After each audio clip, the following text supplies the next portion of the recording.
Hello. Live on Twitch on Wednesday night, it's Bose 831 Gaming. This is Bose 831 Gaming live on Twitch. I'm playing Farming Simulator 22, and we're continuing my series on the ELM Creek farm. And I'm picking up right from where we left off on the last stream. But before we get started and get into it, I just want to welcome everyone to the stream. Welcome to the stream. Welcome to the stream. And again, this is Bose 831 Gaming on Twitch, and we're playing Farming Simulator 22, the ELM Creek farm, and this is a continuation of my ELM Creek farm live Twitch series. When we last dropped off from the last stream, we were in the process of harvesting my wheat field on field. Hold up, let me bring up the menu here. We were harvesting field 42, and that's my wheat field, and we finished the wheat harvest at the end of the last stream, and that's the load here, and I'm going to take that load now. And we harvested, as you can see here, 31,410 liters of wheat from this field. And we're going to take this to the main farm silo and drop that off. And as we get into it, I just hope everyone's having an awesome day, night, or whatever it may be in your neck of the woods. Alright, so we're going to take our harvested wheat and... Alright. Sure. And we're going to drop that into our farm silo to be sold at a later date and time. Or we can even feed it to our production chains. We'll have to figure that out a little bit later. And now that we drop that load off, that means we're kind of finished with the superliner for right now, so we can go ahead and park the superliner.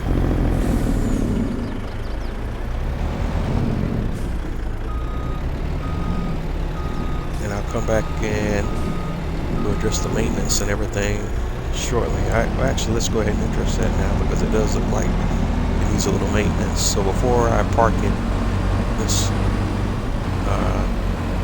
roll on over to the shop real quick and just take care of the maintenance on the truck. It's a good practice to try to do your maintenance after each use, just to keep your equipment up at the max maintenance level. So we're going to go ahead and repair that. And whoops. And let's go back into vehicles and repair. Make sure everything's nice and tidy. Now we could go ahead and get it all cleaned up and everything as well, but that's more of a cosmetic thing than actual maintenance thing. But we're not going to do that right now. We can go ahead and park this in the garage, because we're done with it for the moment. And we have a few things we need to take care of here today. One thing is for sure, we're on day 2 of my grass being ready to harvest, and that's when it's at its best state for maximum output as far as the harvest goes, or maximum yield potential. So we're going to go ahead and harvest our grass. So that's one thing that I need to take care of. But first thing first, as we just harvested our wheat, there's a few things we need to do with that field to help with the future yield and yield potential. First thing, we need to harvest our straw that we have produced from our wheat harvest. So we need to get that taken care of and get that all built up and stored. So we're going to start there first.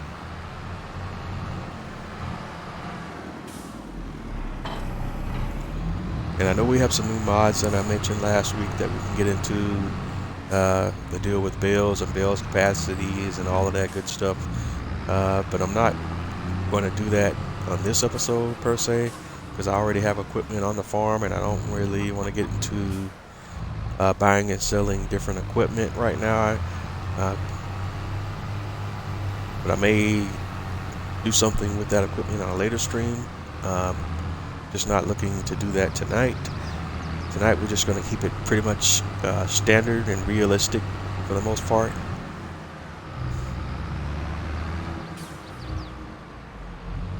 Alright, so here we are back on field 42, and we're going to unfold the baler, lower pickup, turn on baler, and we got to get to work getting these straw bales going. And that's our sole purpose here now, is just, you know, trying to produce as many straw bales as we can. We're going to come back with our bale trailer, pick those straw bales up and drop them off in our sheds by our animal pens for the pigs and the cows and the horses. But at least for the horses, we kind of just buy that straw outright, but definitely these bales will be used for the pigs and the cows.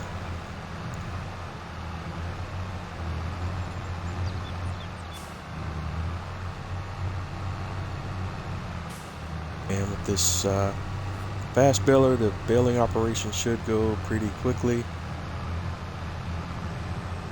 I'm gonna have to come back and address those little spots where I'm missing some of the product, but we're gonna try to get as much of it picked up as we can.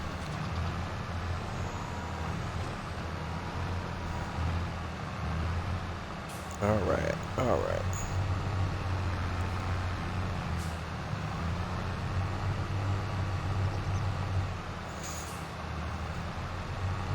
And I don't like missing all those different spots of products, so the OCD part of my brain is going to continuously have me obsessing about going back and picking up that product.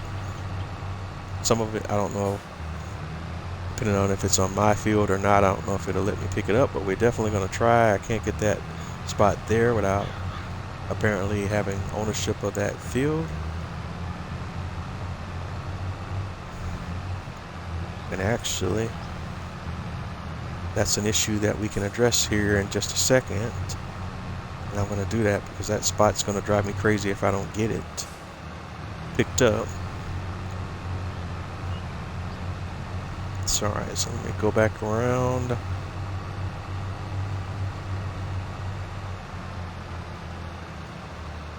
And what we're going to do, just real briefly, we're going to buy that field and sell it right back just so I can pick up that spot and get it out the way. So let's go into the menu, 39, hit farmland, and we want to buy it. Yes.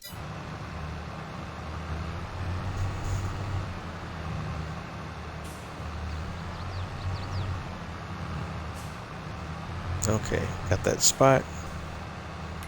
And we're gonna go back to farmland, click that, sell. Oh no, that's probably not too different from what I actually am going to be doing in the future as we expand the farm operations, but I'm not officially doing that just yet because I want to sit down and kind of plan and think about exactly what I want to do with as far as like different crops are, taking into consideration my existing production chains and plan future production chains. And I also actually wanted to see about doing some lumber on this map or some wood production. So there's that as well. But right now the focus is just on getting the straw bales from this field, field 42, and then we also see about getting our grass harvest started.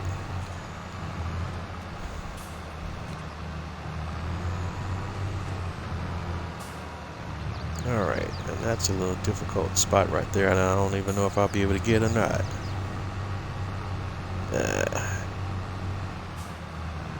Nope, not like how I want to.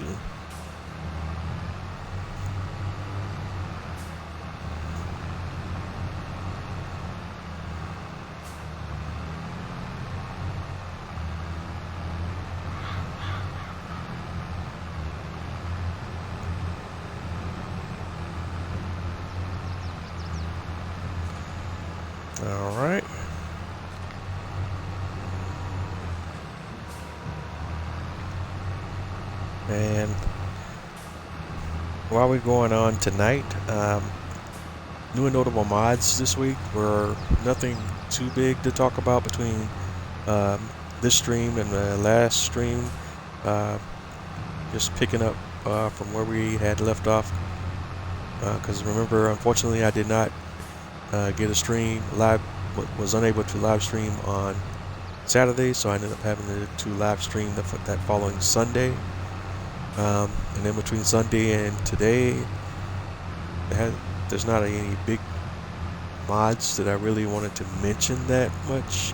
We did have a few big map drops. There was a big update to Stone Valley, and the long-awaited Workers Farm map did drop this week, but it was subsequently pulled the next day, today as a matter of fact, and it's no longer available on the mod hub. However, if you downloaded it before it was pulled and you do not uninstall it, you will still have the map available, but the map was pulled from the mod hub. And as I understand it, it was pulled due to a lot of people having problems with the map, a few different game-breaking bugs. Not everybody is experiencing those bugs, but due to the severity of some of the bugs being experienced, I guess Giants made the decision to go ahead and pull the map until some updates can be done to it. But there's been no information provided as to when that might be or when it might reappear or anything from anyone yet on that situation. But again, if you do have that map already installed and you don't uninstall it, you can still use that map. Just probably want to be warned in advance that if you experience any unexpected bugs, you will not have any support. Because again, that map has been pulled from the mod hub, and it's unfortunate because that was a long anticipated map. A lot of people were waiting on that one to drop. But if you have it and it runs fine on your system and you're not having any issues, then by all means have at it. I certainly downloaded it, and I have not had time to really get into it yet. In part because I actually I've been on this little retro gaming kick lately, and I actually went and pulled the old one out of the archives in The Witcher 3, and I've actually been running that one back a little bit because I finished most of the game. I actually did finish the base game, and I finished one of the expansions, Hearts of Stone, but I never did finish the Blood and Wine expansion, so I've actually went back to that game, and I'm working on finishing that last expansion. Some 4 or 5 years later. But hey, it is what it is. My backlog is deep, and especially being on Xbox and having Game Pass, I have so many options when it comes to gaming because of my Xbox Game Pass subscription.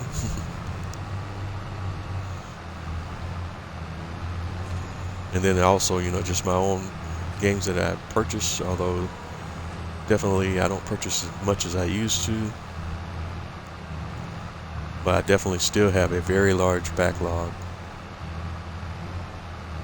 and Game Pass does not help that at all, and that's a good thing. Alright.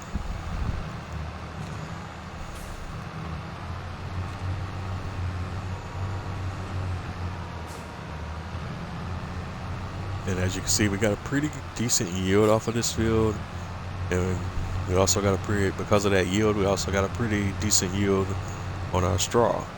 So we should do pretty well on our straw bales from this harvest. I'm just going through, kind of picking them up as we go here. And then, like I said, from here we're gonna have to get a bale trailer. Then pick up all the bales and then just haul them over to our animal areas and just drop them off for storage in there until we need them for TMR, for straw bedding for the animals, or feed for the horses, or whatever the case may be.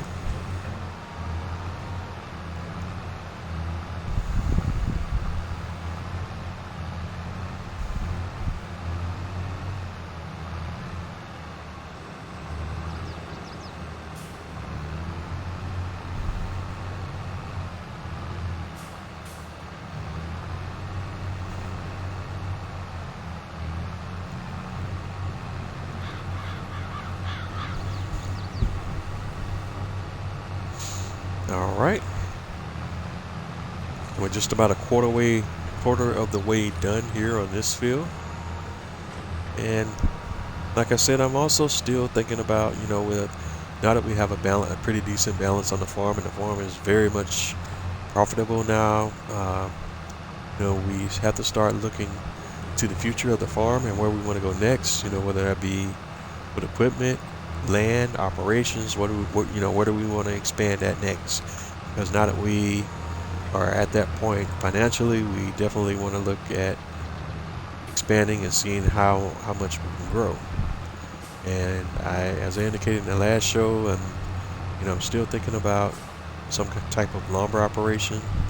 There's also other options. We can get to textiles, even though this map does not have a tailor shop built into it as one of the default production chains on the map. So if we do that, we'll have to create our own tailor shop point. I could probably, thinking out loud, probably put one in the same area where all my other industrial productions are.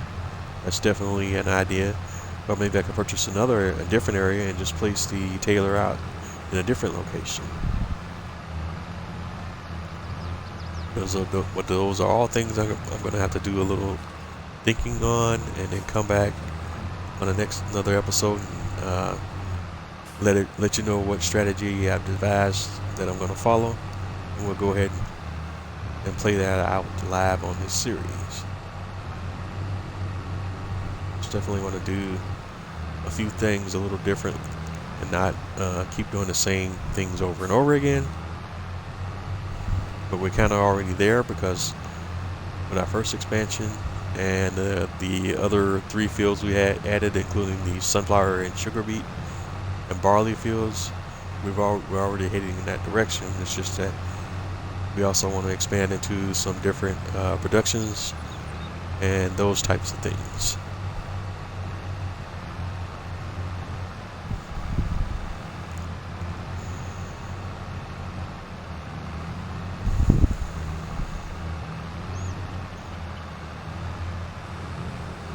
And as you can see, even though I'm doing this with the Kubota fast bale, it still takes a little bit of time to get the baling done.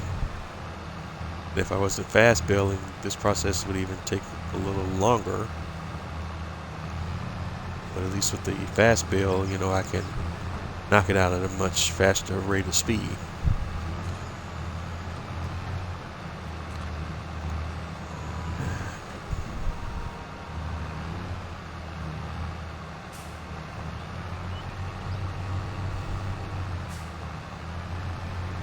And you can kind of see, like in these spots where you have these large piles at the end of the roads, that's where the harvester was still kind of spitting out output, but we had to stop and turn or do something else. But it was all like, while the vehicle was being in one spot, it was still outputting straw. So that's why it's in some areas I have these huge piles of straw, while in other areas, it's a nice little even row.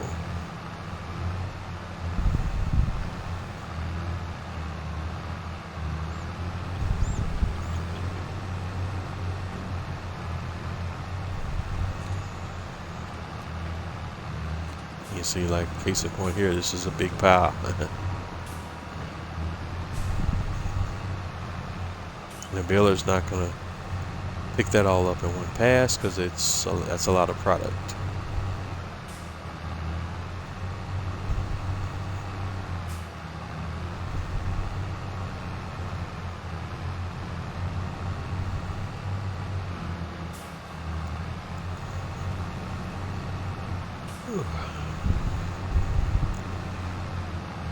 And ladies and gentlemen, I don't know what hit me, but I was feeling great, but then as soon, for whatever reason now, that tired feeling just hit me. I don't know what's going on there. Have to get that checked out.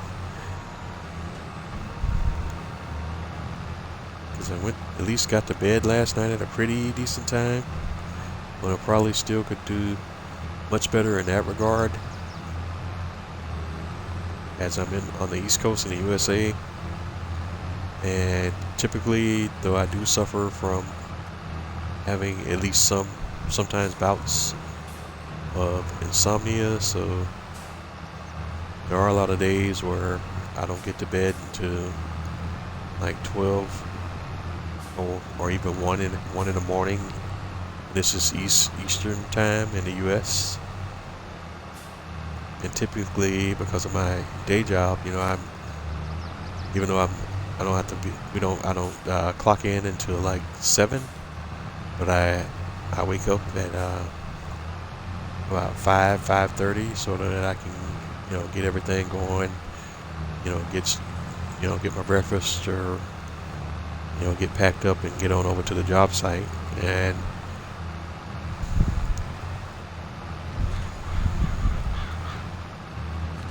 I'm not one of those last minute people, you know, so I like to get on over there early so I can have time to kind of, you know, get to work, get situated, and just have a little bit of time, you know, to get myself together before the day gets started.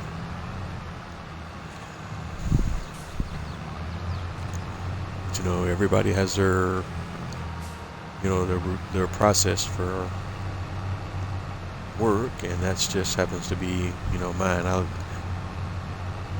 not a last minute person. I'm more of an early bird.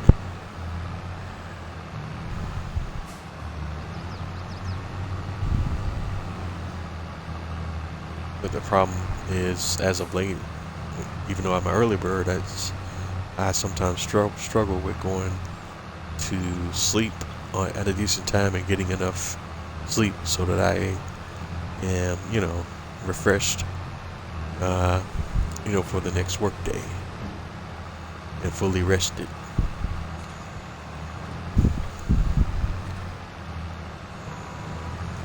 But anywho, we almost got this this field done. We're just about finished baling the straw. A couple more rows here. I just want to make sure that we get all these different spots and that we're not missing anything significant.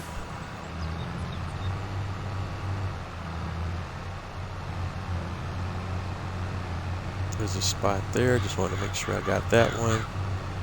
Gonna come back over here and get this one.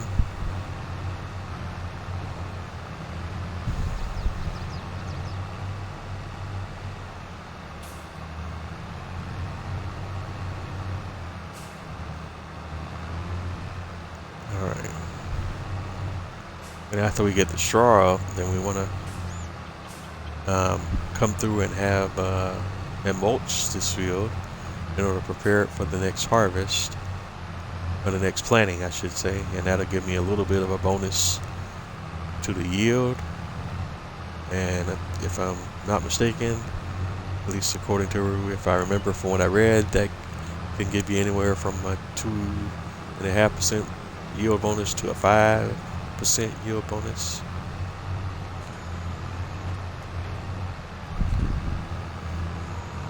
So it's not huge, but still something that's a little bit of a bonus that you can add to your harvest without a huge effort. You definitely want to go ahead and do that, because more is always better than less.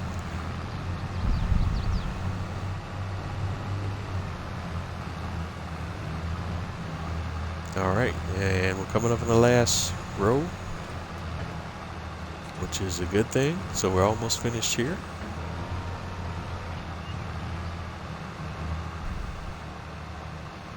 And just missed a huge spot there, so let me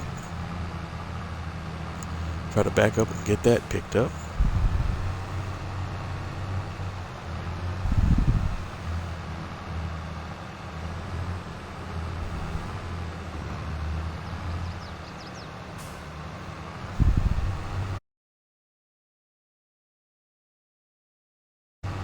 Still having a little bit of struggle here, missing a few spots.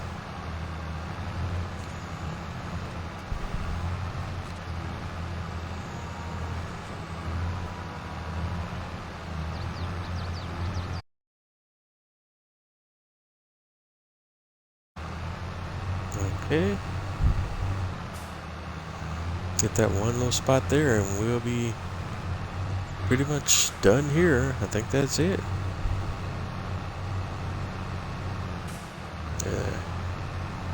And so too bad too, because we almost are very close to having another bill done here.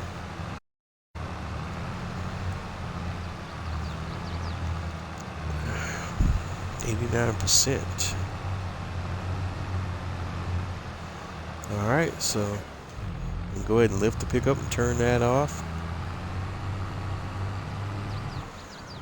As we're done with the baling, and now we just need to go grab a bale trailer and pick up these bales.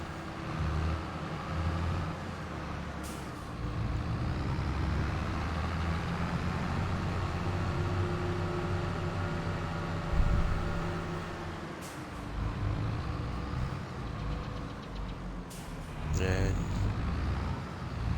just like with the last vehicle, you want to try to do a little maintenance after use if you can, and that's what we're going to do here and now. Is I'm going to do that here, and I'm going to hop in here to vehicle options and do a little maintenance, repair, and repair, and repair.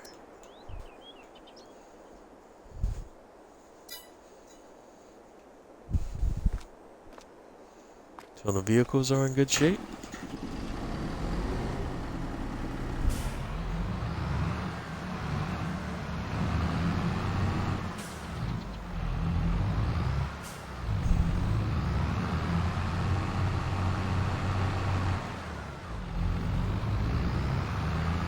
Alright, so we're done with the fast build. We can go ahead and store it for right now.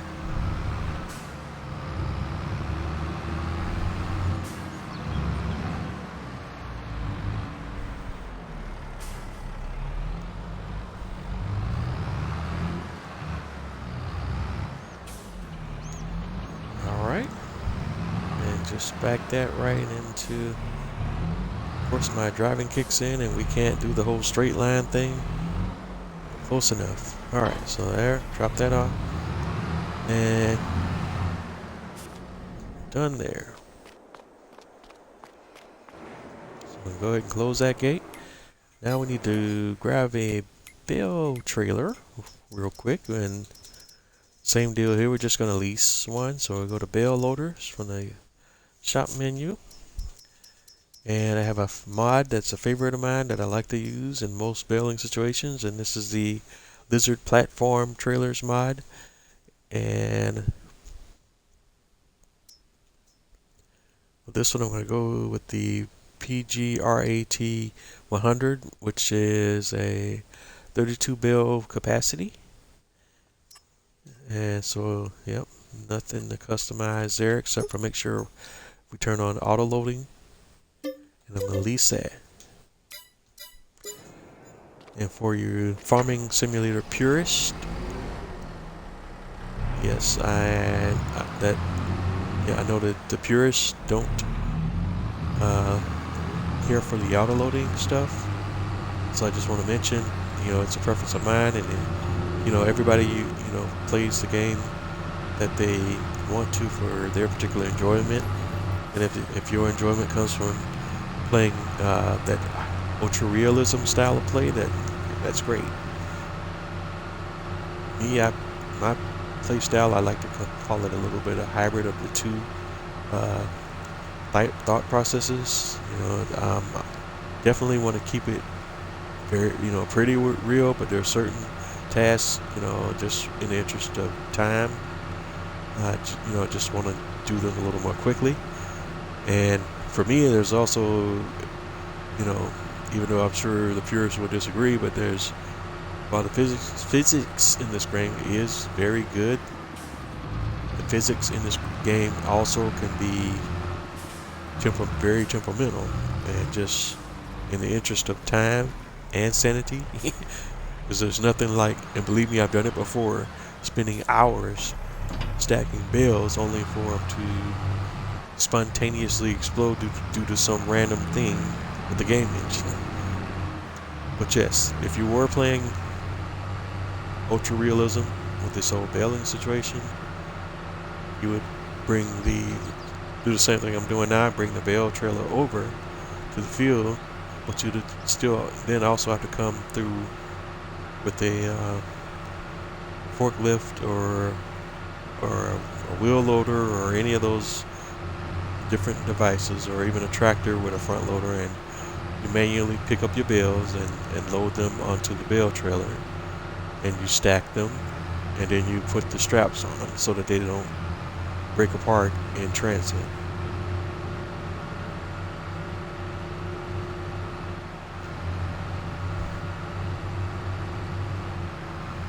But we're not playing, the ultra realism style. Like I say, I play a little bit of a hybrid, and when it comes to baling, that's one of those things where I just, and like to play with the auto load.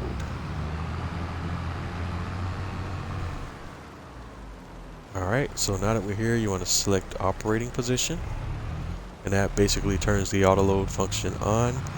And now when I drive to near a bale close enough for the auto load trigger to activate, it'll automatically pick that bale up, and it's like magically appears on the trailer.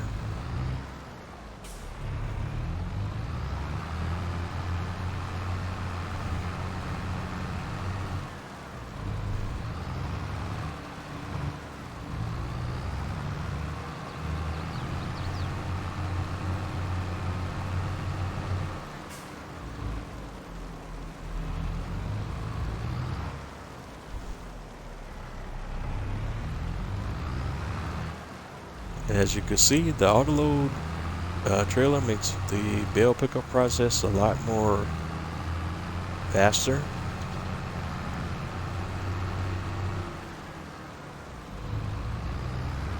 If I had to use individual equipment for the hauling of the trailer around and the loading process,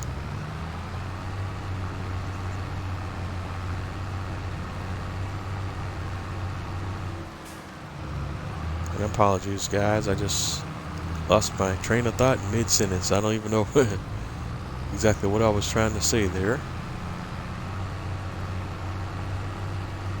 But that's just how my brain is always, going, and I'm constantly thinking about different things while working on one thing in particular.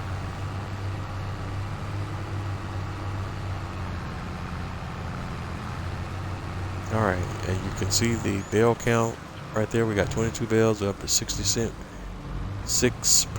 of the maximum capacity of this trailer. And I'm trying to see if we can maybe get this entire field done with just this one load and don't have to come back for any more loads, and it looks like such is the case. Although we did get it, cut it very close. Probably two more bales.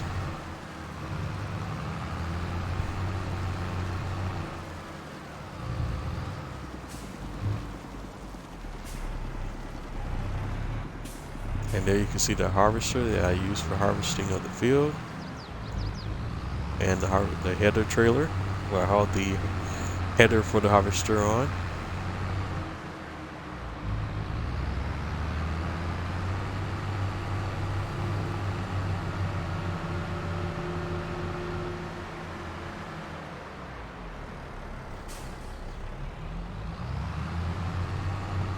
Alright. And again, brain just went blank for a second. We actually want to take these bales and drop them off to the animal area that on my farm. Not quite sure where I was going there at the moment.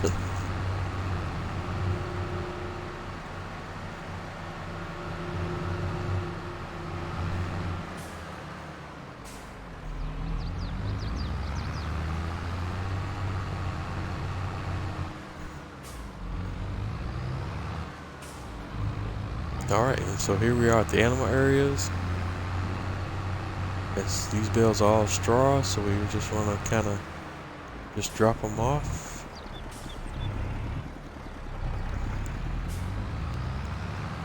But because we're bringing in some new bales, I want to shuffle the deck because I actually want the oldest bales to the front. Alright, so there we have a full load. So I hit that transporting position. And here's what we're going to do. And you've seen me do this on previous episodes, except this time I just want to make sure that I do it properly and we don't have any incidents. We're going to move these bales. Unload bales. Yes, first you select unload bales and then you move them. And we're just going to unload bales here. And that's that for that load. And then we want to hit the reset.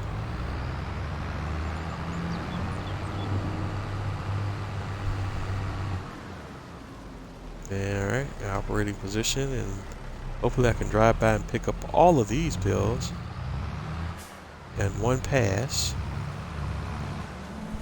without picking up the hay bales over there on the side. And we got them. That's good stuff. Alright. And the same deal. And if you're wondering what I'm doing here, it's just that I want the oldest bales to the front and the new bales to the rear, so that we're working through our bale stock in the correct order. Alright, so we have those down.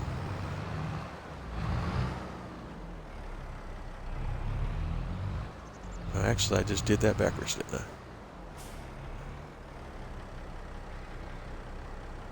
Let me see, how do I want to do this? Yeah, we need to put the... Let's see, yeah,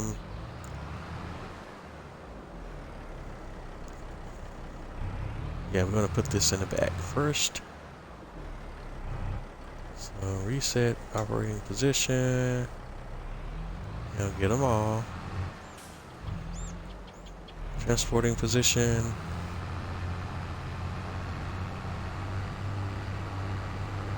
And we want to put the back bales in there first. And I've done this enough now where it should be pretty much a science. Let's see if we can get it right. And missed the mark just a little bit slightly, but we can definitely kind of tweak that. Yes. There we go. I gotcha. Now we just gotta straighten her out. Get the tractor in the right position. There we go. Perfect. Alright, I want to right about there. And let's see. Bales right about there. And select unload bales. And since they're corporeal now, and they kind of pass through things like they're like ghost bales, but we're going to take advantage of that to do what we want to do here. And let's see, make sure I got them positioned just about right, because if I miss it and I let them and I drop them off, at which point they become solid, and they become solid while they're inside of another object, then the bales will literally explode everywhere. So we don't want that, so we make sure they're not touching the these rails of the shed there. Alright, and we can select unload bales here again, and they're released. And now the bales are solid again, and they're in the spot that we want them to be. And now we want to come back and pick up the other set of bales that we have here. Reset operating position. Pick them all up. We got that one little lone bale there that doesn't want to cooperate. There we go. Now you want to do transporting position.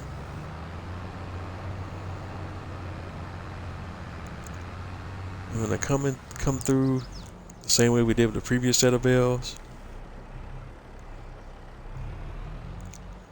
And it's essentially the same operation.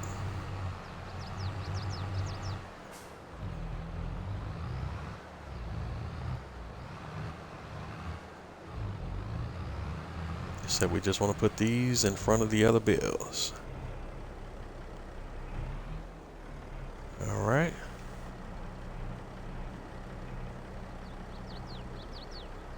And that looks good. That's about where we want it. We select unload bales and move them over to that spot. Boom, boom, boom. Unload bales here. And that's what the doctor ordered.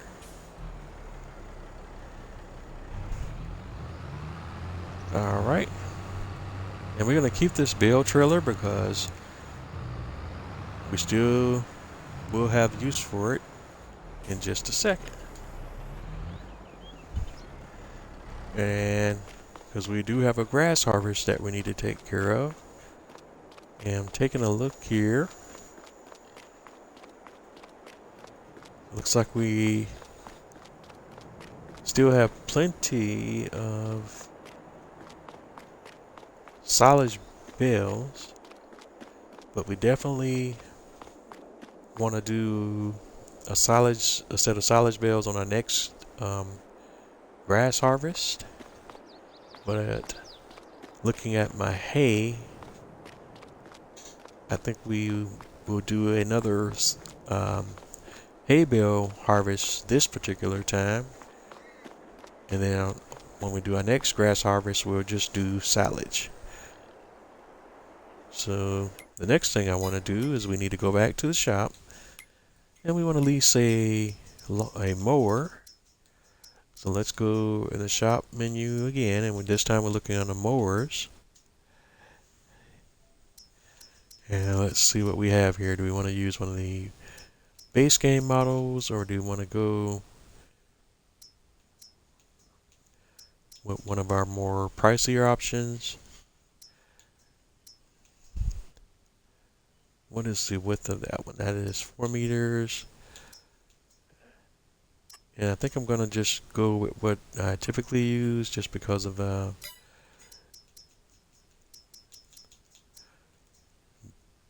money involved, and just want to, even though money is not necessarily an issue at this point. Well, actually, let's do something a little different here. Let's, in staying with the whole Kubota deal,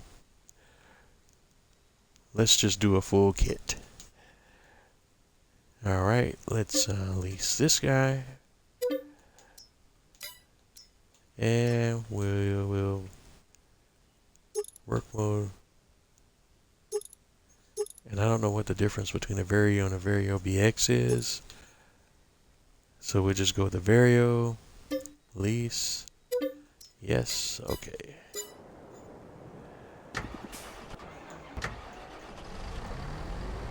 Alright.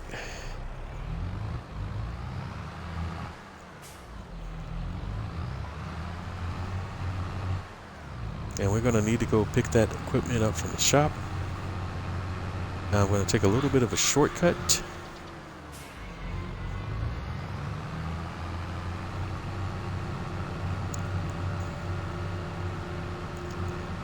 And since we're using the double mower setup, that means I'm not going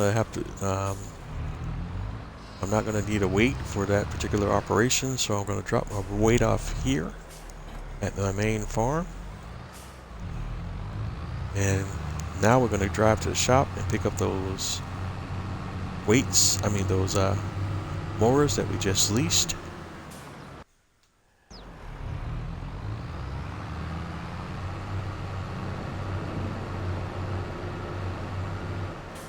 Then we can go ahead and get started on our grass harvest.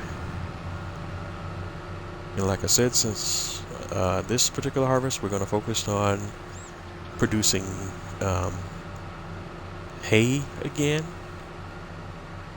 So once I mow the grass, I'm going to have to come through and ted so that the grass will be turned into hay.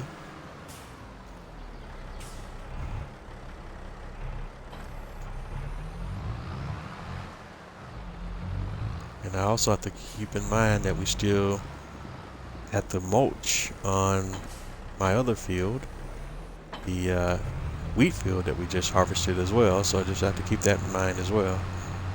So we have a few different operations that we need to get done today.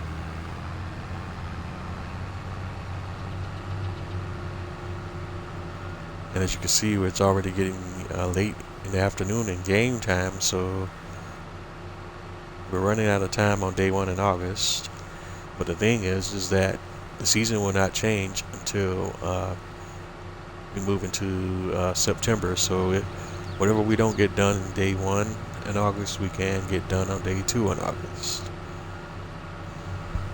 We want to try to get as much done as we can. And keeping in mind, I'm only playing with 2-day seasons, so essentially day 1 is the 1st through the 15th of the month, and day 2 is the 16th through the 31st of the month. Alright.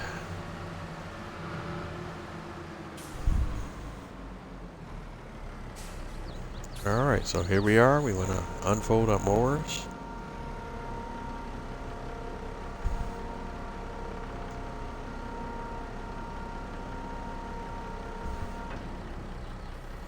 And unfold mower, lower, and jump back to the back one, and same thing, lower. And where do we have a toggle work mode option? Or not? Let's see.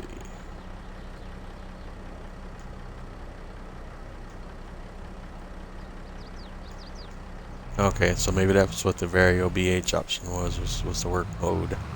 Gives you the ability to windrow. I'm not 100% sure. So alright, so I thought, let's see. This one doesn't have any alternate work modes. Alright, so let's go one more. And go ahead and turn that one on. Turn on that one. Let's go. Okay. We're missing the middle. Why are we missing the middle, ladies and gentlemen?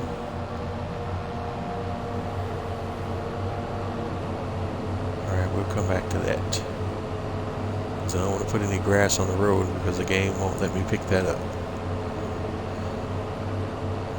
And since grass doesn't decay, whatever you miss, and if it falls into an area where you can't pick it up, then you're not going to be able to pick it up, and it's going to be there forever.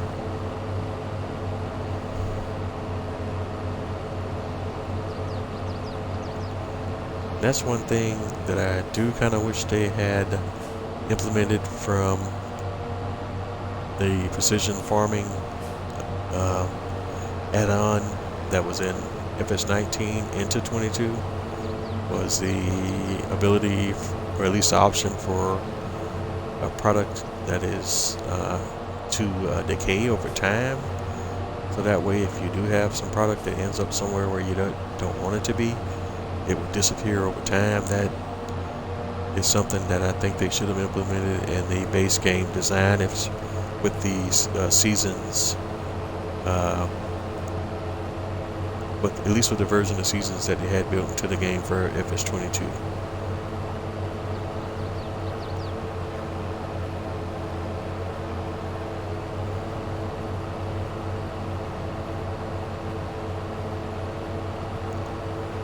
At least since this particular mower doesn't have the ability to windrow built into it, we're gonna have to come back at least when we get to the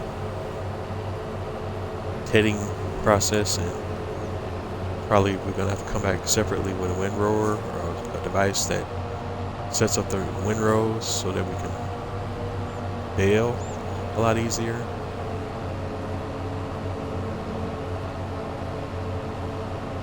But we'll look at our options here in just a sec.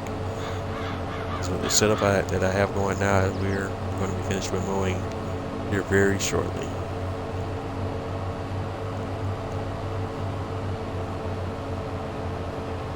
At least we'll probably get this done in at least, you know, maybe about three and a half complete passes over this field.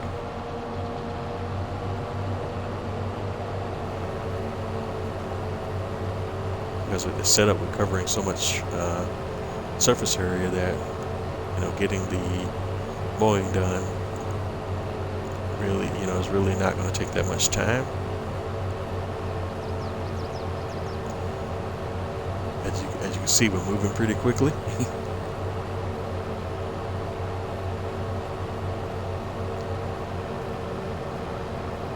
And this is actually an aspect of the game that I really enjoy. I don't really just like the building and grass work of it. It's actually, you know, part of the game that I actually find, you know, kind of neat and, you know, very relaxing.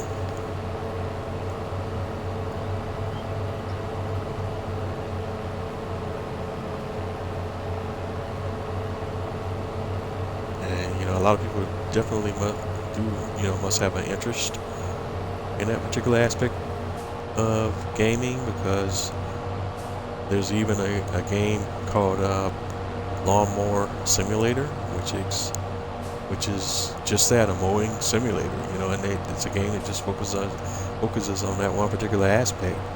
And you would think there's not that many people that are into it, but you'd be surprised sometimes, you know, what a lot of people are into, just in general, you know, generally speaking, you know.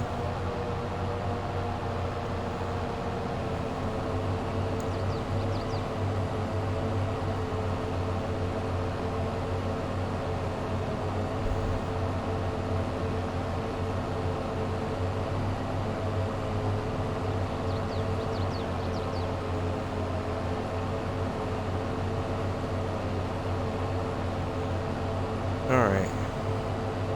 Definitely, yeah, it's gonna be what, 3.5 passes. You know, a little bit of touch-ups here and there, because there are some spots that we seem to still be trying real hard to miss. And we shouldn't have any of that, so I just want to make sure that as I'm making my passes over the field, that we try to get as much of this grass cut as we can. Doesn't have to be perfect, but it needs to be darn near close to it. Alright.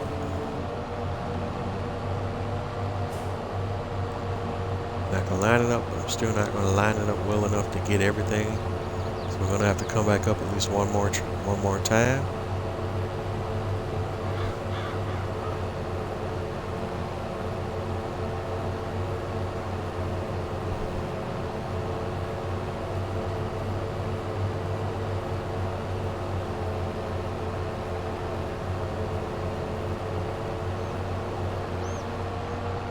Alright, that's what we're looking for.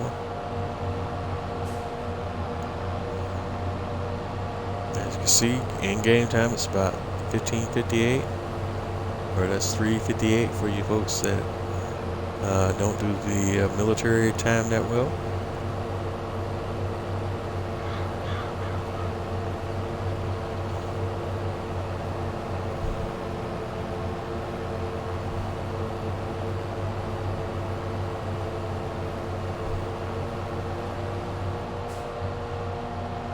And as you see, still trying to miss a patch or two, so I just want to make sure before we fold the mower up and say, you know, we have a job well done. Let's just make sure we go through everything and that we got what we want out of it. Just gonna go ahead and chop up some of the stuff on the fringes too, just in case. So definitely come through and pick all that little extra product up. In fact, we're gonna have a little fun with it, why don't you? Just come through here and chop up some of this meadow grass too. We'll get all of it. See, it's not in the position description, but we're gonna grab some of it anyway.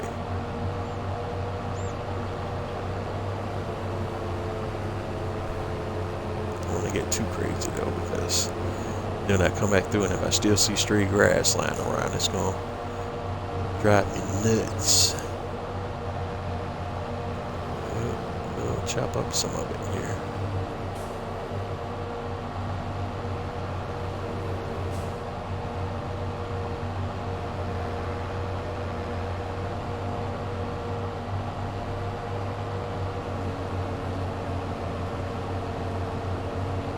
Alright, so there you go.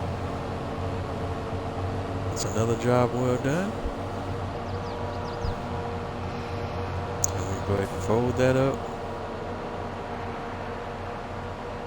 And do the same thing for the front one. Lift more, fold. And we're done with this equipment. We're just gonna drop it off over to the side for the moment. We don't want to turn it back in just yet, just in case we find another use or something that we might have missed down the line before we turn all that back in.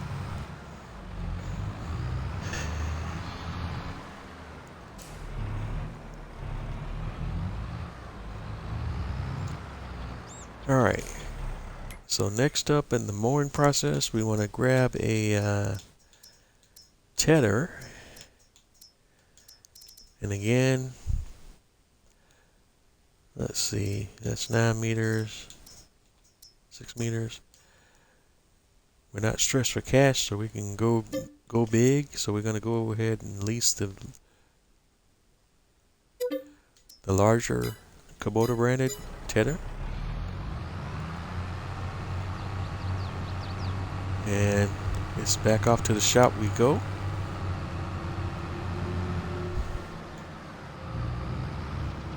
And I forgot to turn my beacons on earlier. Make sure they're on now as we hit the road. As we drive through our industrial area there.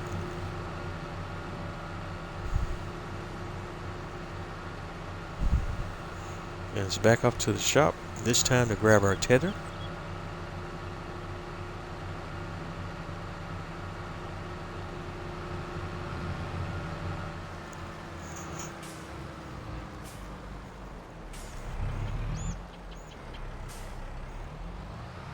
Alright, just back up, make sure we have that picked up.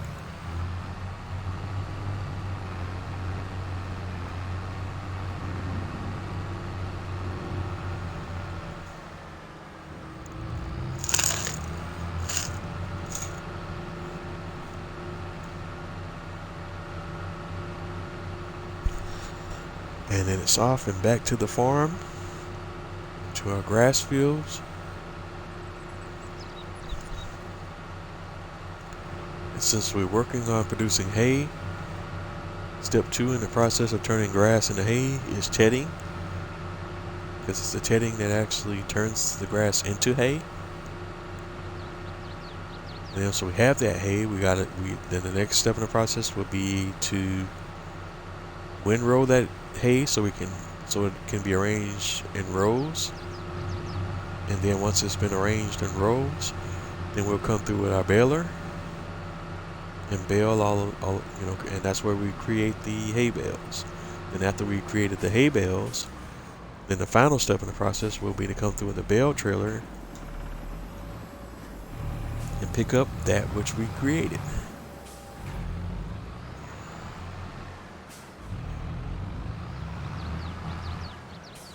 Alrighty.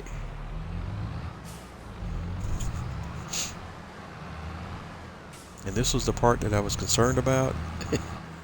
I didn't want to have the grass too close to the road. I didn't want to. Alright, yeah.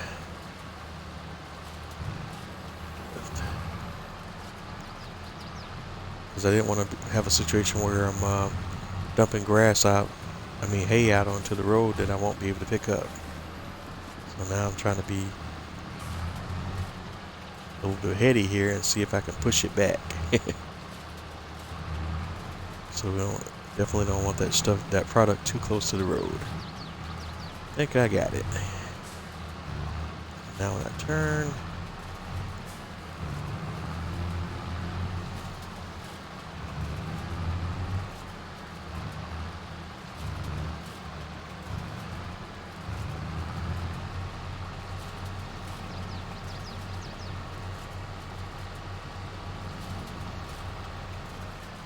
all right. Much better, much better.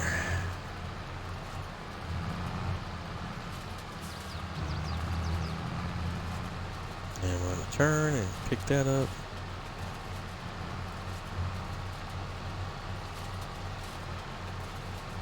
And here we just want to make sure we get everything that we have and don't miss any spots, and also don't put it in a spot where I can't get to it with my windrow when I come through with the windrow.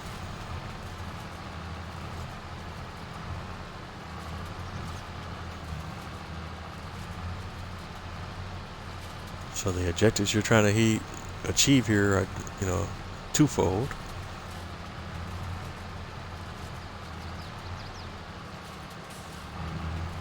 And this is also some examples of why harvesting grass on the fringes of your field can be a benefit, but it can also be of a detriment to you.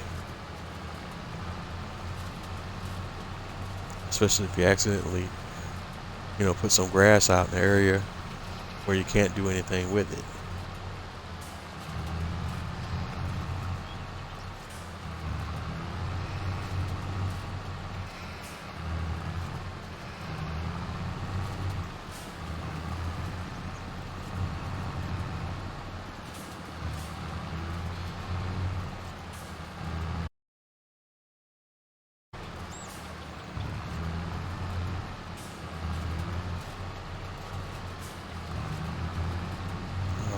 So we got that turned around, and we want to come back through in this direction.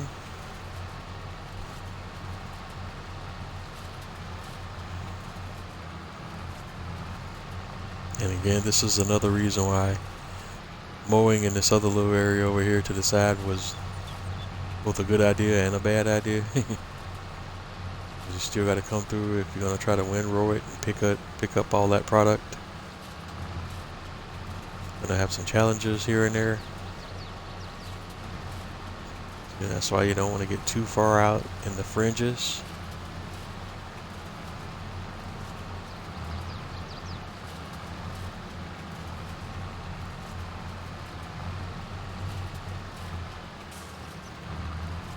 Well, we didn't do that horribly bad, but just have to be careful.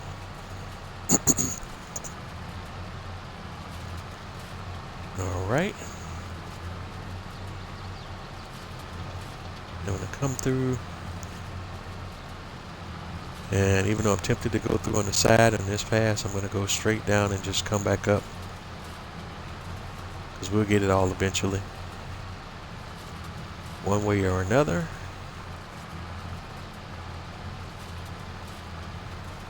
And at least since I'm using a larger with a windrower,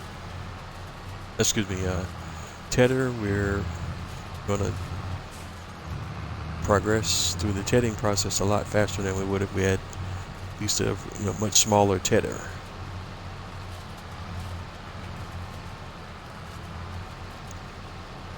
Alright. Because with this wide wingspan, it definitely comes in handy. And making sure we cover as much area as we can.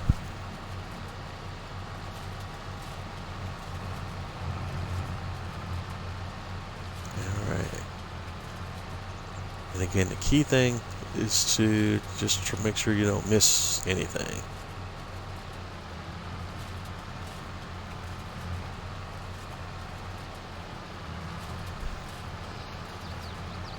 Alright.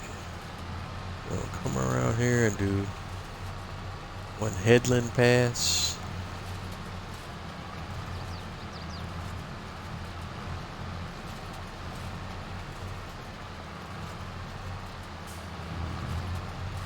Alright. Get turned around and then come back up.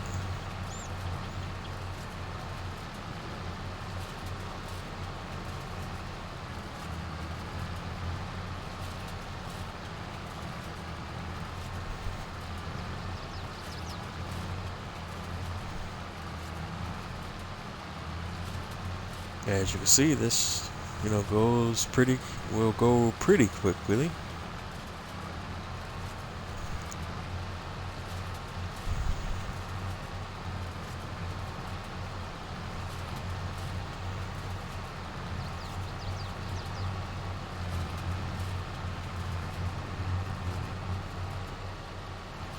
Alright, and just want to get it turned around and then come back down.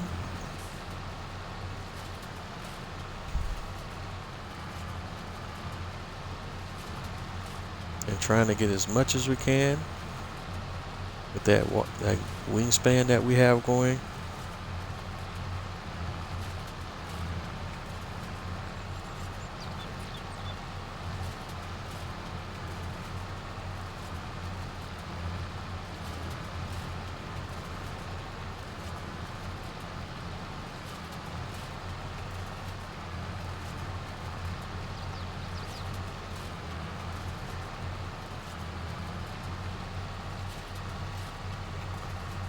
Alright, and coming back through again.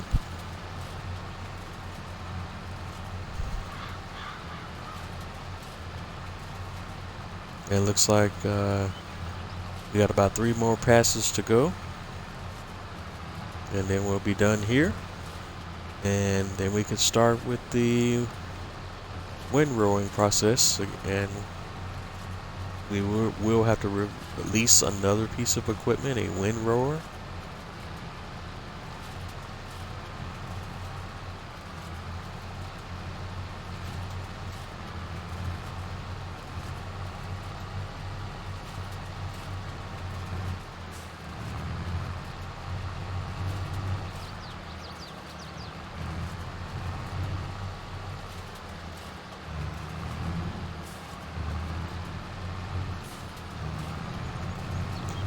Alright, we got it turned around.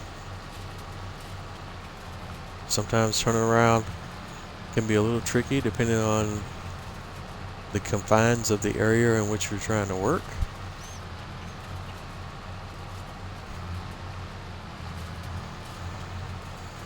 ELM Creek is based on a US map, although it's not based on any one particular location.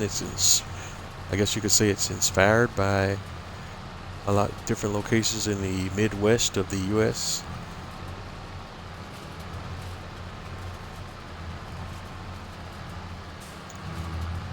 And given that whole Midwest theme, that's going back to the remarks I was making earlier about the Welker Farms map. That's in part why that farm is heavily anticipated. A, because it's another U.S. map, and B, is because it's based on a real U.S. farm and a very popular farmer that has a very popular YouTube channel. And it gives the gamers opportunity to use some specialized large equipment, including the popular Big Bud tractors.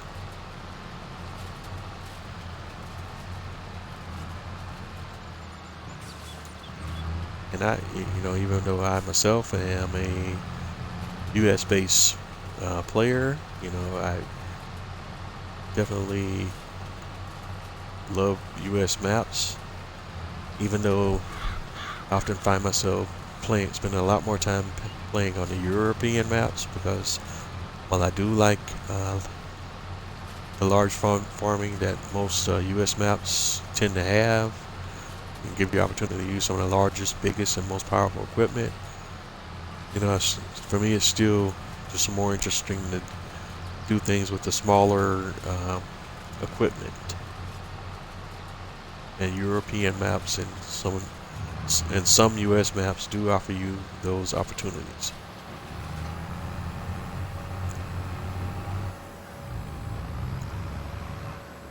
All right, looks good. Looks great so far. Don't think we missed anything.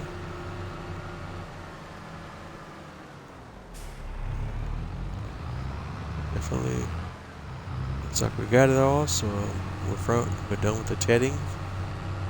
So next up is the windrow process.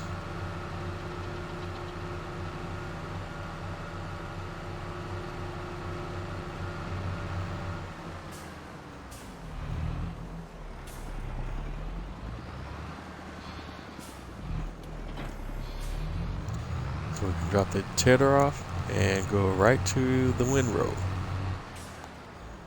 So let's hop into the shop real quick, and this time we are looking at windrowers. And this time we're going to do something different.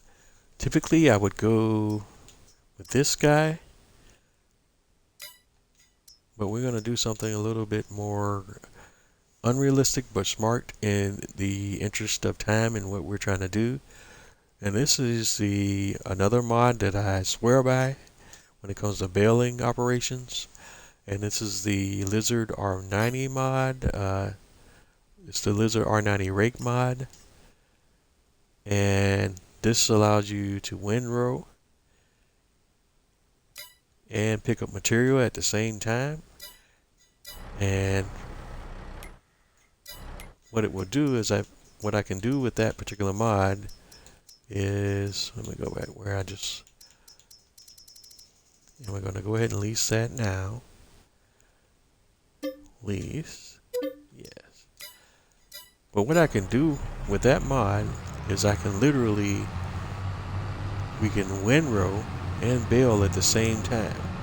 So I can attach the rake to the front of my tractor, and the rake is creating a windrow, and I can have the baler attached to the rear end of my tractor, and the baler could be literally picking up the windrow that was just created and turning it into a bale at the same time. But if those of you who are new to my stream and you've probably never seen that before, you'll see what I'm talking about here in just a few. We go to the shop. I'm going to grab this windrower R90 rake mod. Again, it's the Lizard R90 rake mod.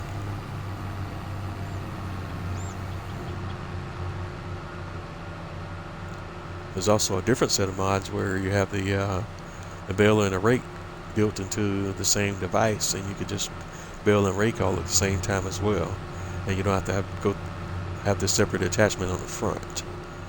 In fact, that's one thing I spaced out, is I want to get those mods back installed in my game. I had uninstalled them because I had started using this process, but I actually should probably have both sets of mods installed on my save games. But part of the reason why I purged a lot of mods that I had installed is because of the console space limits as far as storage space. But thankfully, Giants recently did a major update to people on the Xbox platforms where they increased their storage space. For whatever reason, when 22 first came out, PlayStation users and Xbox users did not have the same amount of available storage space for mods. Xbox only had 4,000. I don't know if it's kilobytes or gigabytes, but PlayStation players had 8,000. And they recently updated that with the last game patch. There's a much appreciated update for Xbox players, because we definitely had to make a lot of serious, choices about what mods we could have installed or uninstalled at any given point in time. All right, so we got the Kubota fast build there.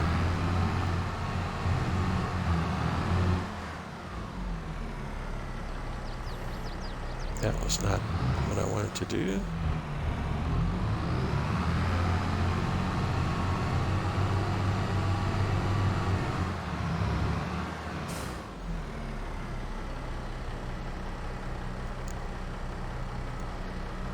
Let's see.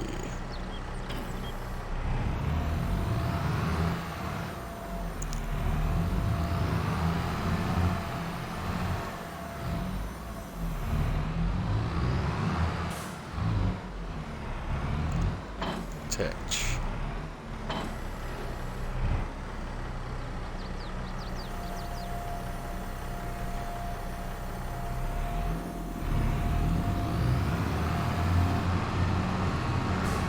Kind of got stuck in there. That was not my intention.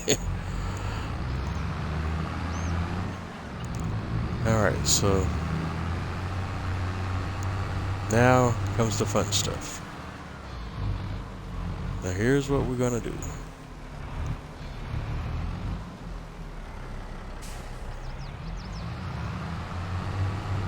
Let's get it lined up.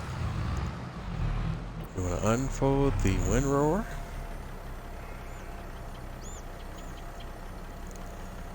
And now you're going to get to see what I'm talking about in action here. Want to lower the windrower. Turn that baby on. Then we want to kick over to the baler.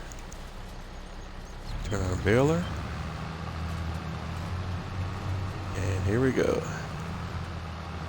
And as you can see, the windrower is picking up everything and dropping it all in a nice, neat row for the baler. And the baler is literally sucking it up as we go.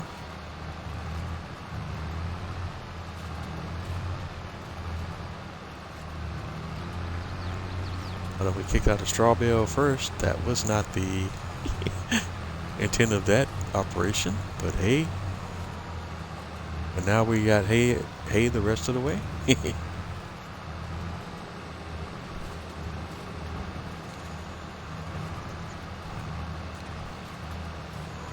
At least theoretically speaking. So I am going to have to grab that one straggler of straw and get that out of the way, because that's going to create some issues later on. But now you can at least get the idea of what we got, what we have going on here. All right.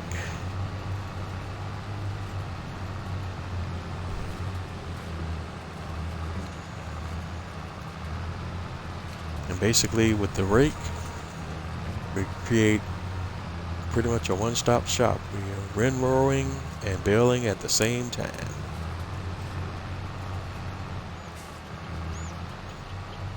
And since we're using the fast bale as well, it's just a really somewhat simplified process.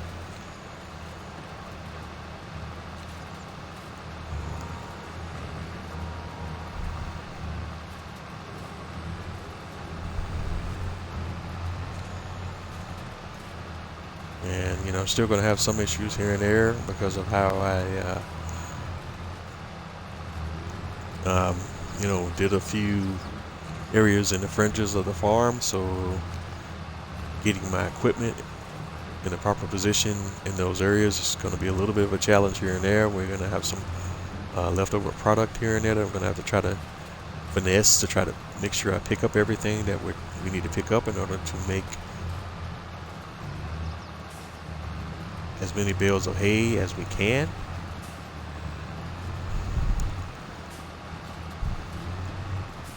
And I think I still have crop destruction turned off, so I just want to make sure I'm mindful of my corn crop next door. I don't want to do anything that might potentially damage that crop.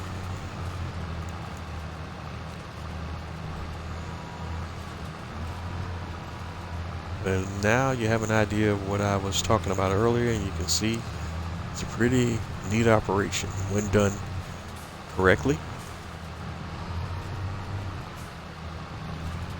And again, one of the challenges I am going to run into, because I did do a little bit of operations on the fringe, is just making sure we pick up all of the product that we have out here in the wild.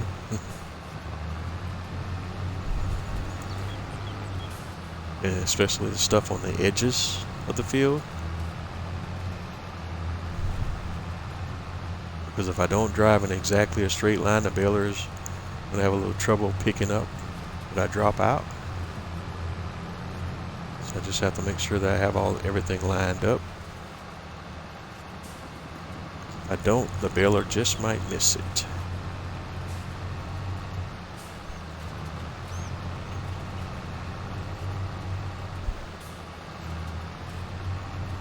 So it's a little give and take, but it's all in the technique.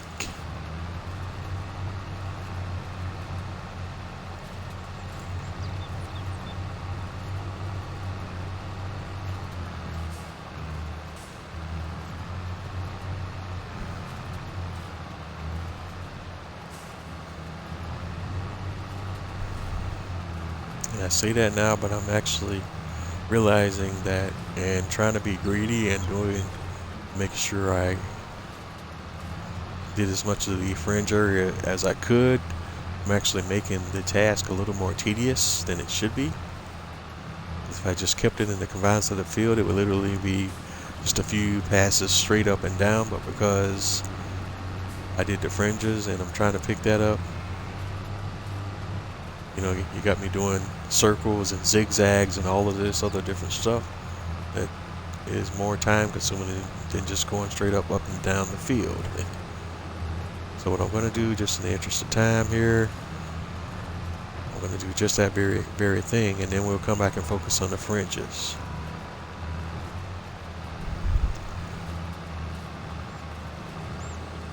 Because that right there is kind of counterproductive a little bit.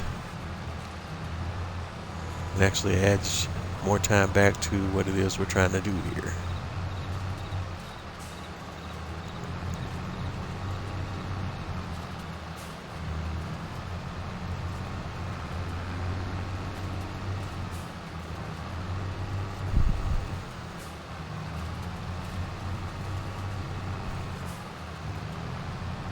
And I have to be careful because it's easy with this particular windrow setup to accidentally dump some product where you don't want to dump it. So,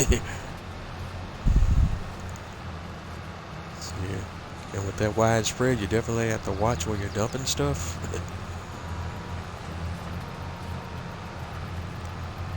As you can see, when it works well.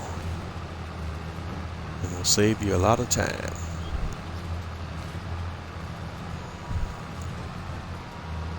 But I definitely need to get those rakes, those R90 rakes installed as well.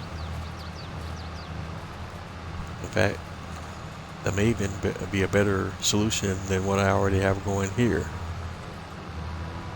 But at least with this setup, it allows you to use the baler of your choice and still be able to have the ability to do the whole rake thing.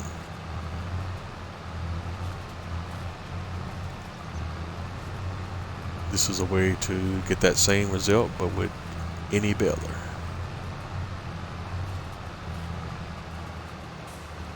Alright.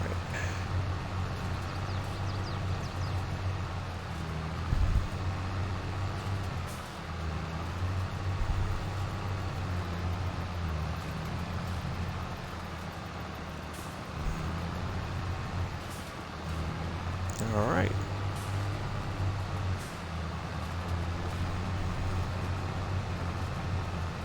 And as you can see again, because I didn't do it straight up and down, and I'm looking at that one strawberry, I was like, one of these things is not like the other. That old school Sesame Street song.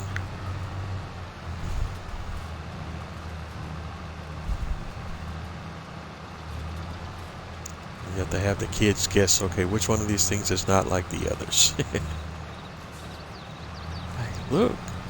Like, Pa, there's a straw bale in there. Yes, there is, son.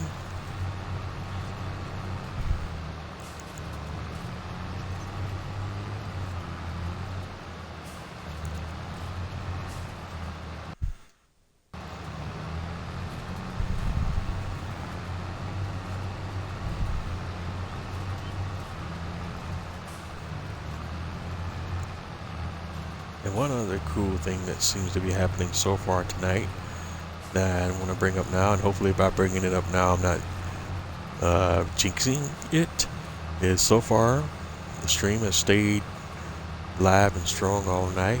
No disconnect issues. Hopefully that will continue. Alright.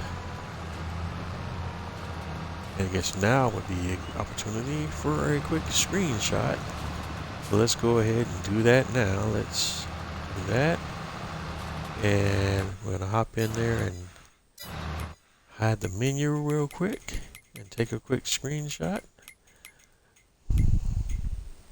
Turn the help window off.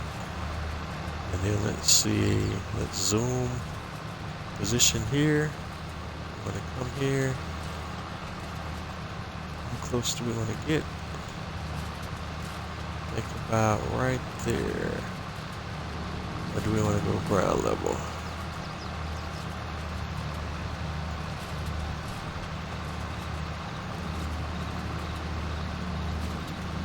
I kind of want to get the rake and everything in the shot, so. Alright, so zoom about right there. There we go. That's a good one.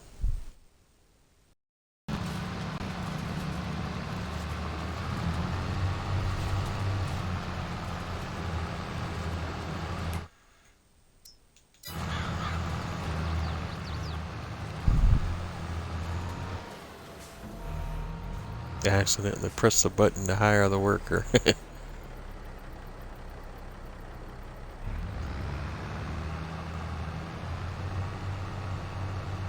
That was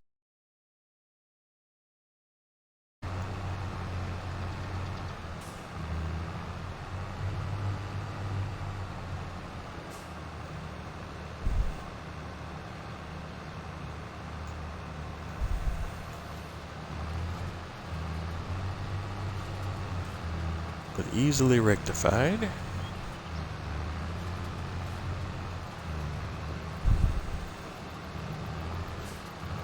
These workers do some of the most confusing things, so definitely want to keep the worker turned off,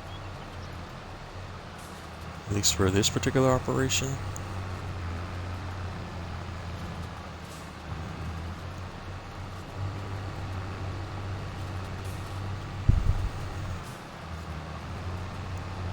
Alright, so chop chop, we want to come through and create a headland.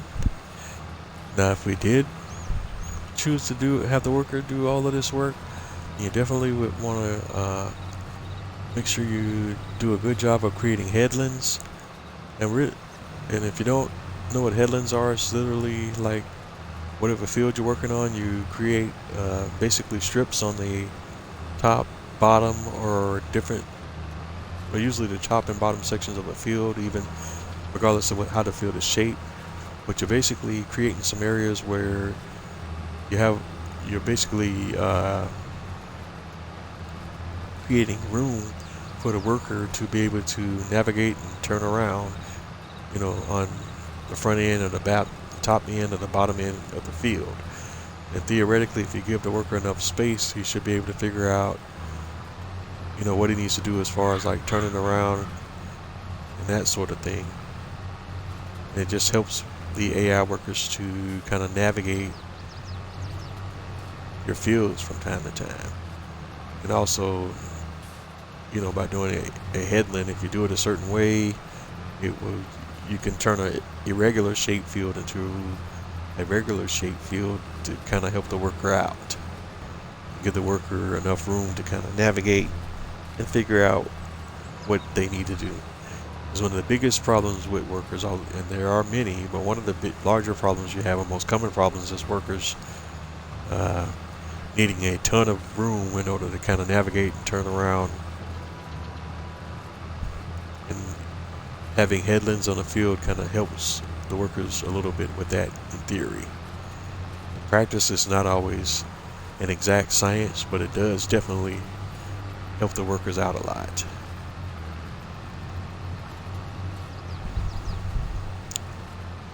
So when you can and you have opportunity to, you definitely want to try to do as headlands on your field whenever you can, especially if you're gonna have the workers doing a lot of work on your fields.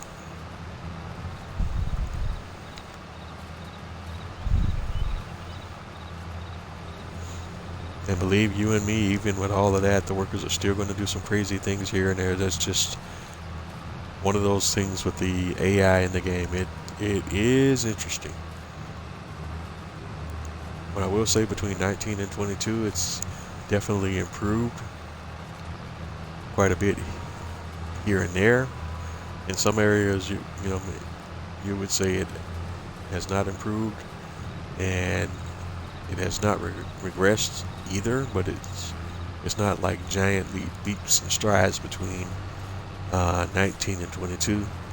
Really, it seems like with each iteration of Farming Simulator, at least as far as long as I've been involved, and I've been involved with 17, 19, and now 22, it's like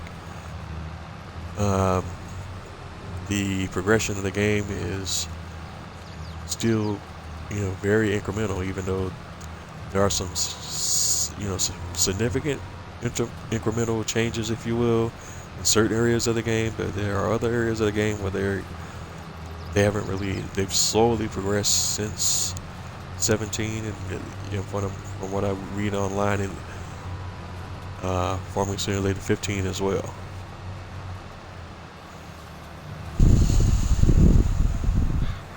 Alright, I think that's it, gang. I think we got it. I think we have it. Just got that one straw bale there. No, we want to fold windrower is what we want to do. We're done with the windrower. Fold baler. Turn off baler. Flip pickup. Fold baler.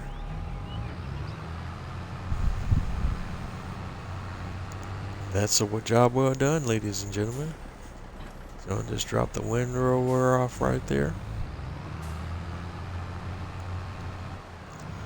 And again, just keeping it around. I don't think we need it for anything yet.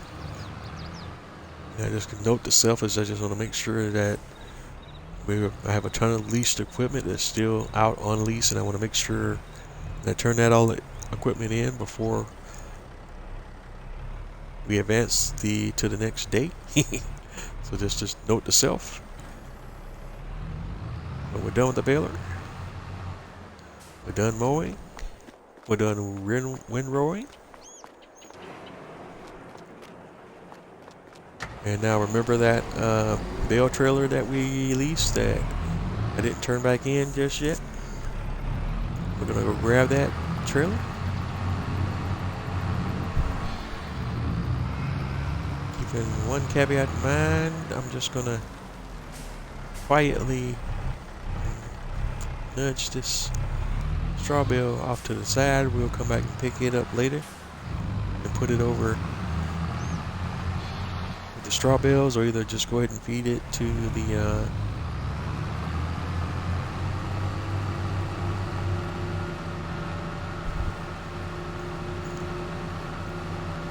the cows or the pigs. I don't know. It doesn't really even matter. Feed it to one of those particular barns. Alright, but here we are. Let's go ahead and grab that bale trailer.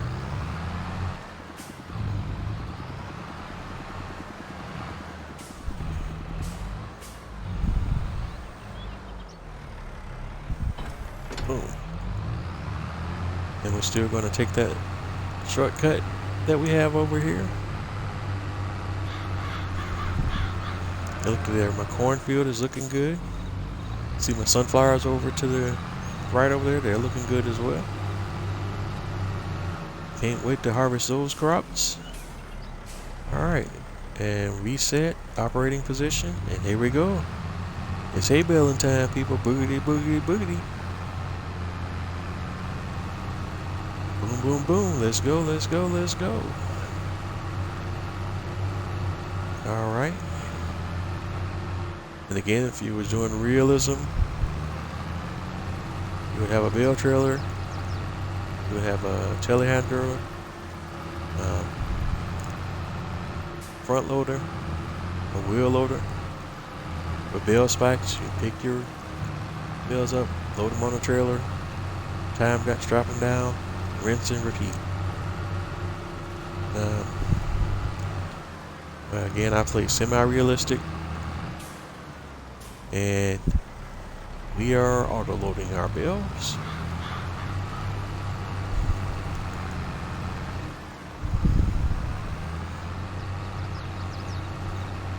Alright, let's see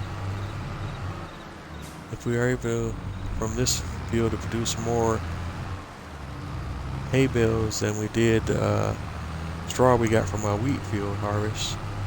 Even though, keeping in mind that we did do a little cheating here, because we did grab some material off of the fringes of the field, so we should theoretically produce a few more bales than we did from the hay harvest. And let's see if that theory holds true.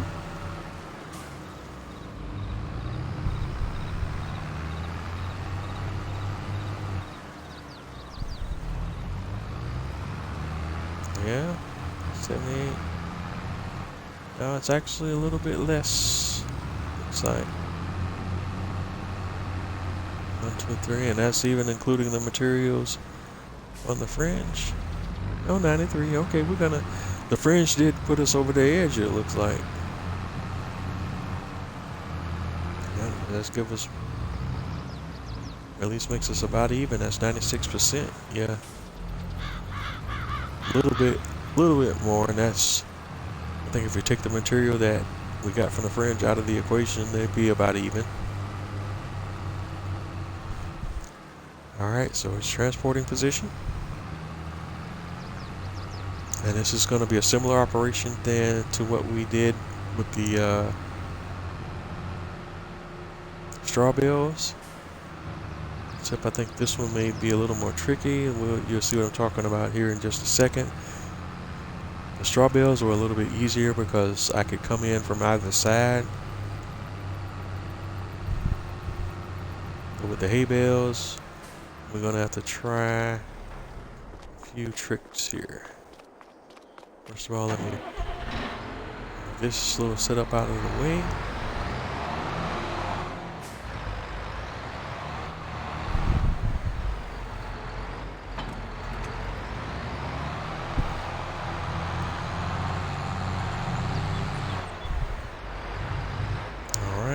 Park you right there.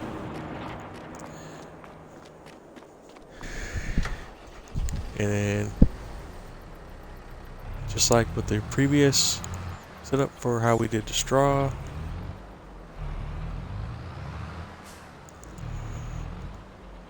we want the most recent bales promoted to the back, while the oldest bales, we want them in the front. So we literally want to unload bales.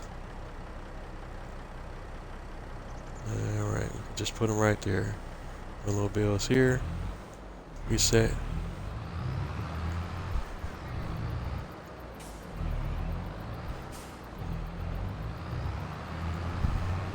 Let's see. Let's see if I have a way I can come in here and not accidentally scoop up the silage bales over to my right. I don't think I do have a way I can do that safely.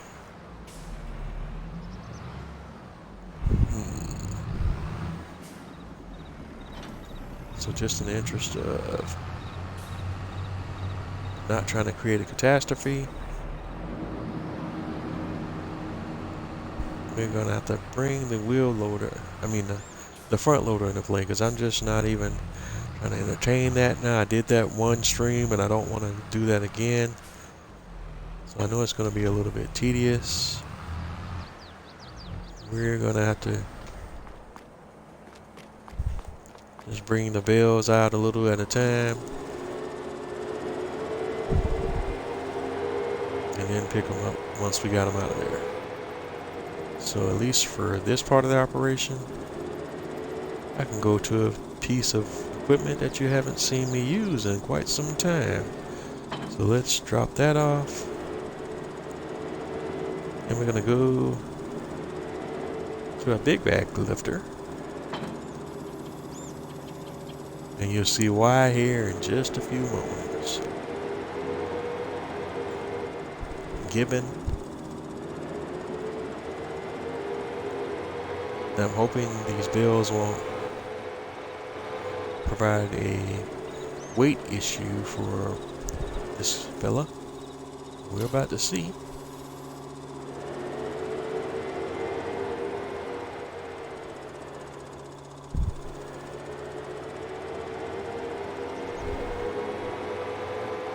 Alright, we're literally just gonna bring these bales out and just drop them off anywhere out here. And we're just gonna do a drive-by and pick them all up.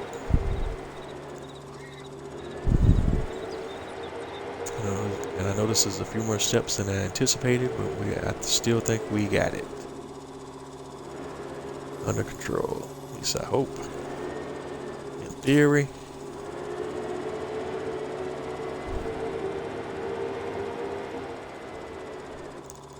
In theory, we still have it under control.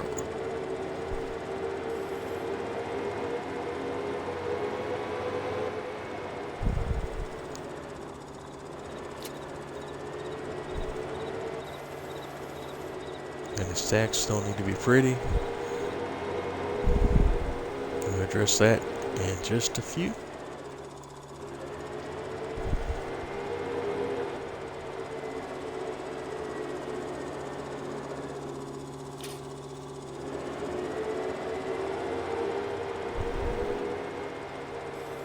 The main thing is just that we get them moved over to where we need them to be. Or at least in that general vicinity.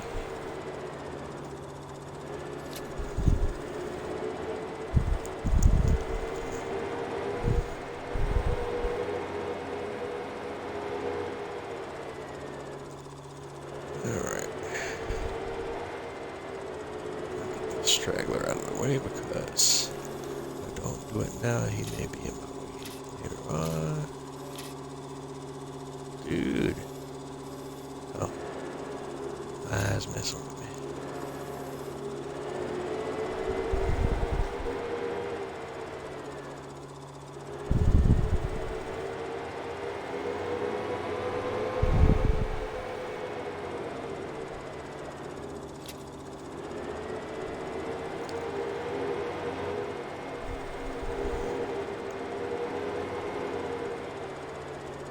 And as you see, all we're just trying to do is just get the bills out of this area and into a safer area, so then when I turn the auto load function back on, or I drive through, it won't pick up every bill that's near it and mix the bales up, mix up the different bill types.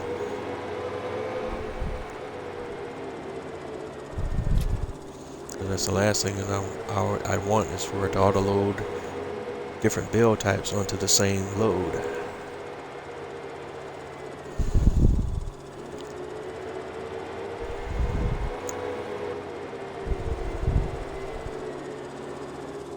Alright, let's see. Yep. A little bit higher.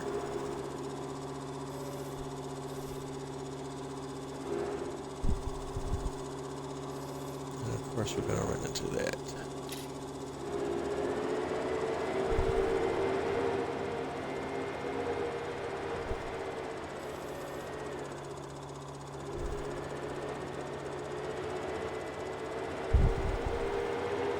We got it.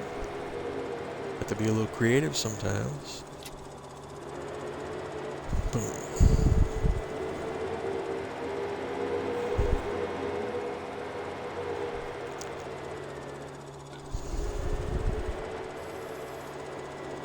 Alright, and bring that down just a little bit.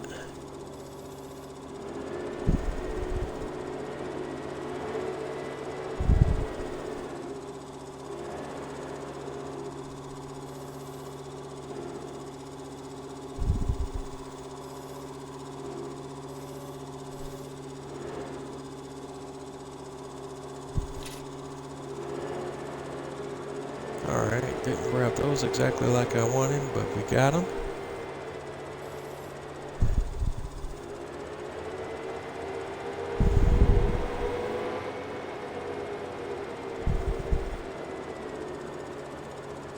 Alright, let that go.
Alright, we got a few more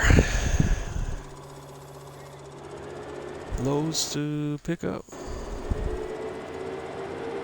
And this may be the last thing we get done on this episode.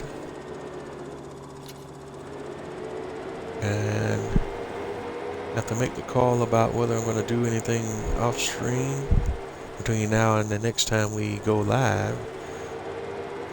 I don't think I will, with the exception of I may, oops, that was almost a bad thing.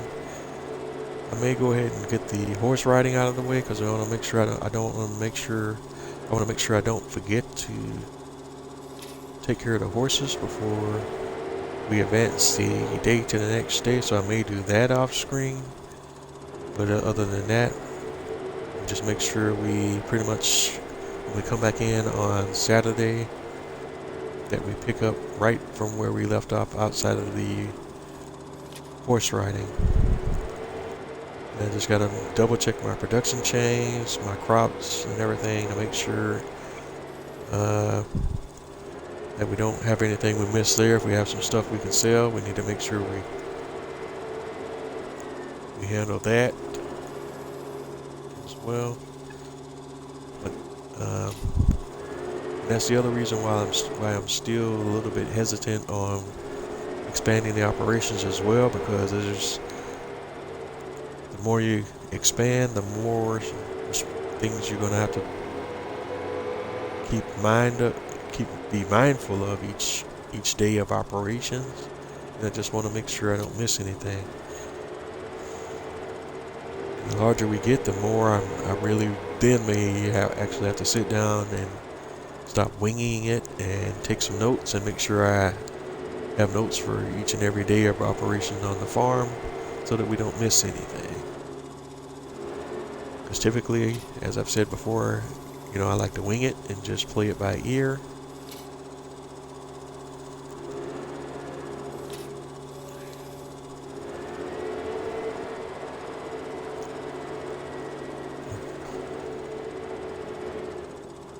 Once the farm gets to a certain size, I might not be able to wing it anymore, and I might actually have to sit down and make sure we have a plan for each and every day of operations on the farm. Alright, there you go.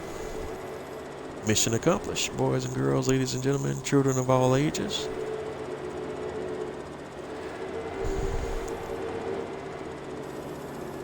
Alright.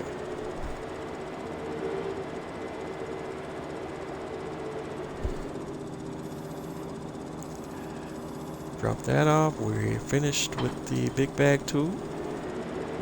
We got the job done. We can go ahead and put the bale spikes back on here.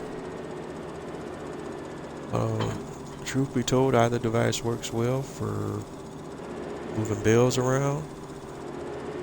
There's one particular thing I need to do before I forget while we're still live and You're still on the brain. Let's go grab that random bale of straw that we left over there.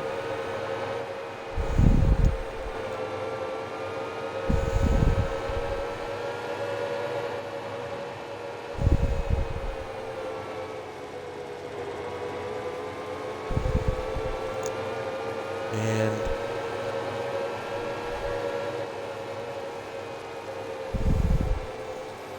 this field, right, the grass field, will need to be rolled or mulched. But if I roll the grass field, then I don't have to mulch. And if I roll the grass field, we can just roll it right into its next growth state, so you don't have to do all the other steps in the process. We could just jump. If I roll the grass field, we can just automatically jump into the next growth state without having to do any other actions to the field. I still have to mulch the wheat field that we harvested, however.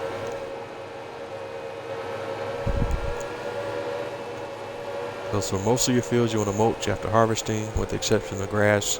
For grass you want to roll.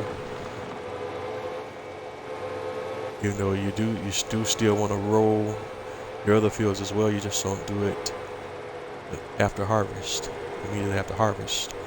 Grass field is the only one that you roll right after harvesting if you want to flip it to the next growth state.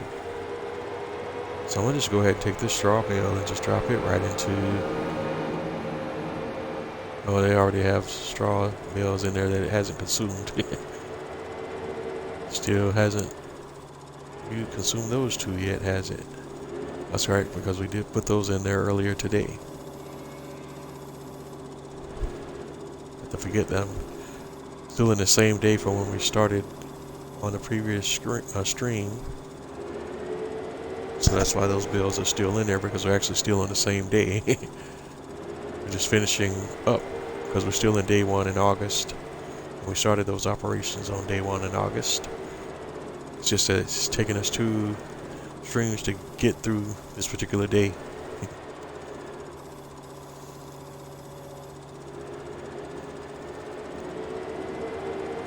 So we just manually drop this bale off the other straw bales over here.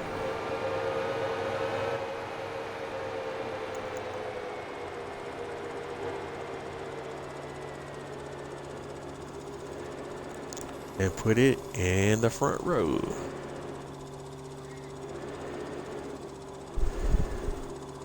And he'll be the superstar.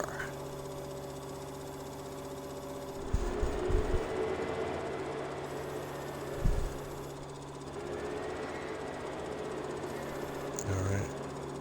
Just want to get him in there a little bit neater looking. Ah, don't you do that. Now you guys have seen me do almost flawless bale operations here, and then I get to this last little one and now we're having a hissy fit. Alright, there we go. That'll work. Not perfect, but neat. Alright, we're coming up on the last 5 minutes of the stream.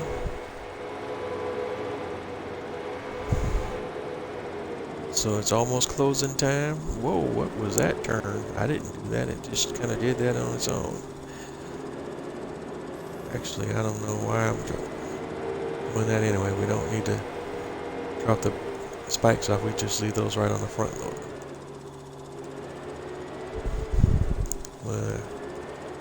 Put the front loader off on the side here. Go back to you in just a Oh, stop, stop.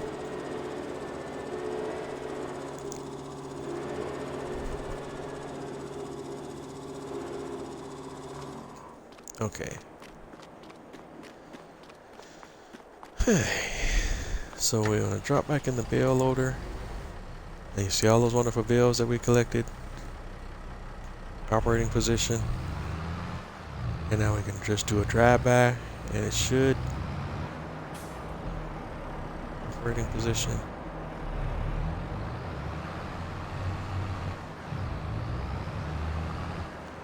What the heck?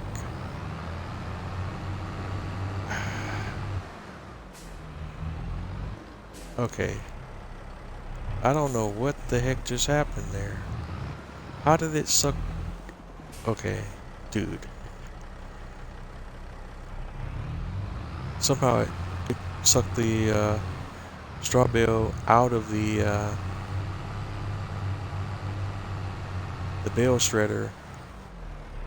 That's insane.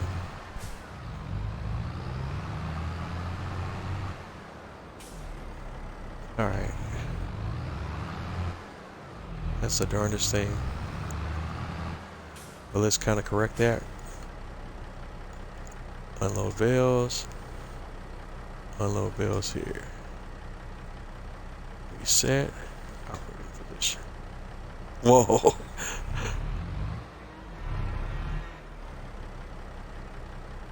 What the heck? Alright.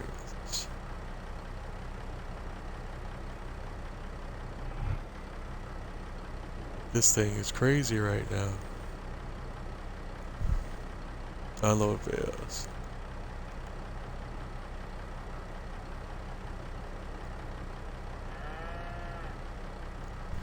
Alright, unload bales here. Reset. Operating position. We had some interesting things that you just saw happen right there, but we got it under control. Transporting position. Still kind of threw me off that it sucked those bales out of the bale shredder, but that's another topic for another day. Alright. Last couple of minutes of the stream. I want to thank you all for tuning in. Remember, you can catch me on all the major platforms, social media platforms of Bose831 Gaming, on all of them: Facebook, Twitch, Twitter, Instagram, Bose831 Gaming. Please continue to like, comment, subscribe. You know, let me know what you want to see, what you like, what you don't like. And just stay tuned in. We're going to continue to grow together. Just continue to stay tuned. Got many exciting things we're going to get into, and let's just keep this channel going and just see what happens. I do have plans to, in a not too distant future, get me a better capture card so that we can actually do some higher quality streams, and that's definitely on the horizon. And just stay tuned for that. And then I'll probably, once I get to that point, you'll probably just do direct uploads, straight to YouTube. And once I have that capability, we definitely have a better, whoa, camera's doing some crazy stuff there. Better production quality. And like I always say, if you're not having fun doing what you do, then what are you doing? Thanks for tuning in, and I'll catch you on the flip side. And like I indicated, we're gonna do a little stuff off camera this time, just in between this and that, because I just don't want to be stuck on the same day. So when we come back in, I'll let you know where I'm at. But I'm probably just gonna go ahead and do the rolling and the mulching off camera. But we'll see. I'll let you know when we drop in and let you know where we're at. We'll definitely do the horse riding off camera. But thanks for tuning in, and you have a great night. Catch you on the flip side.